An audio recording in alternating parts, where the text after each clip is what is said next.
ابن سینا کی سب سے مشہور کتاب القانون فی الطب کینن آف میڈیسن ہے، جو طب میں ایک دیوہیکل انسائکلوپیڈیا سمجھی جاتی ہے اور صدیوں تک یورپی اور اسلامی دنیا کی میڈیکل یونیورسٹیوں میں پڑھائی جاتی رہی۔ ان کی دوسری اہم کتاب فلسفے پر مبنی ہے، جس کا نام کتاب الشفا ہے۔ القانون فی الطب یہ ابن سینا کی سب سے مشہور کتاب ہے اور طب کے شعبے میں ان کی سب سے بڑی پہچان۔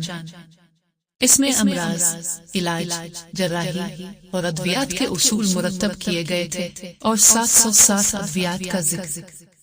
یہ کتاب قدیم اور مسلمانوں کے ذرائع سے حاصل کردہ طب کی تمام معلومات کا احاطہ کرتی ہے۔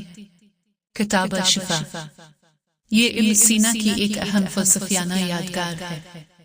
یہ فلسفے اور سائنس کے تعلق سے متعلق وسیع معلومات پر مشتمل ہے۔ فلسفے کے شعبے میں ان کی دوسری قابل ذکر کتابیں النجات اور اشارات ہیں۔ ان کتابوں کے علاوہ ابن سینا نے فلکیات، کیمیا، جغرافیہ، ارضیات، نفسیات، اسلامی الہیات، منطق، ریاضی، طبیعیات اور شاعری جیسے مختلف علوم پر بھی لکھا ہے۔